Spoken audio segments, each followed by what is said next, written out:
If you ever had a glance at popular YouTube channels like Philip DeFranco and the sort, you may have heard a dozen times how YouTube is ending.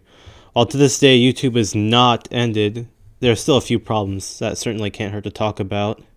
Maybe one or two of these on their own wouldn't be that big of a problem. A lot of these are actually endemic to the current nature of YouTube. But let's not get ahead of ourselves. We have to start somewhere, don't we? Let's see here. There we go. Let's do this.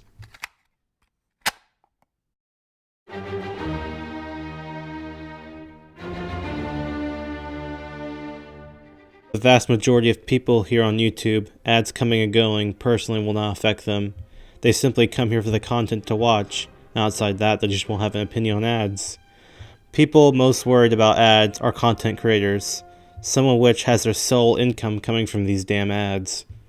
There have been several times in YouTube's history where people were afraid that ads were going away for good or diminished. The most recent of these came in 2007 with the whole advertisement boycott by several companies.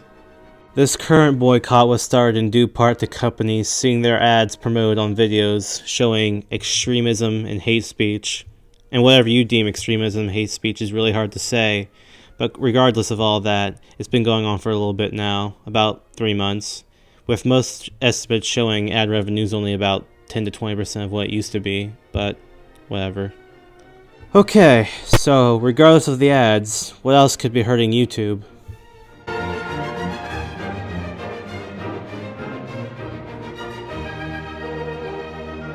Before the birth of the internet, media was mainly focused in three formats: newspaper, radio, and television. These big three had been the public source of news, entertainment, and more for decades now, and that was all being threatened by the emergence of the internet. It's here where personalities and websites could do the job of professionals for near next to nothing. This understandably threatens their control of the new media, and it becomes more and more present that younger generations are enjoying this type of media over the older ones. So, what options do they really have? A solution that I find more and more likely nowadays is that they'll just simply absorb this new type of media into its folds. Perhaps they'll just start off with a bunch of TV celebrities given priority to watch, then it will progress to whole television channels to watch on the site, and then sooner or later you become just another television provider.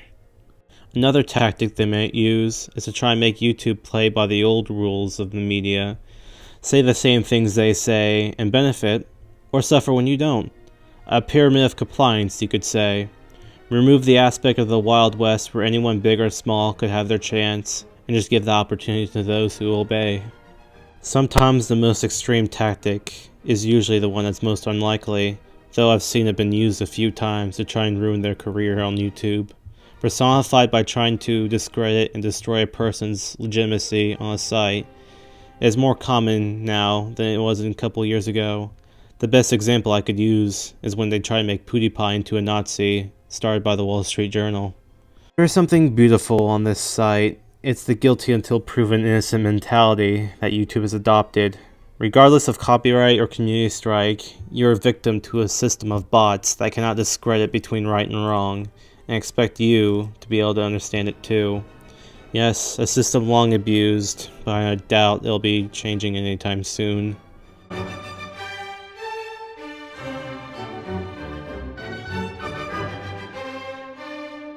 Well, I guess no video about YouTube problems cannot be concluded without discussing this one. Oh well, it's something that does affect YouTubers, and YouTube as a whole if nothing else. Political alignments aside, YouTube benefits when everyone is free to share their opinion to the world to see. Regardless of what it is, silencing a person's opinion is not an option, but alas, for a lot of people, it's the first. Bind the in essence to silence conflicting opinions with a more than controversial presidency, and you essentially just get a nightmare. And I doubt for the next couple years that this nightmare of political drama will not cease.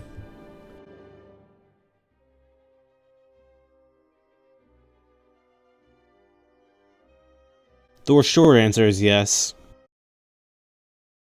Long answer is a little bit more up in the air. YouTube has had a difficult past full of controversies and attempted purges of non-friendly content. If they're capable of doing this and lobotomizing YouTube's content, then all is lost and people should basically move on to a new site. But if YouTube just embraces its Wild West demeanor and corporations stop acting like they care, then maybe, just maybe, there'll be hope. But what do you think? Do you think YouTube has any hope? Or do you think YouTube is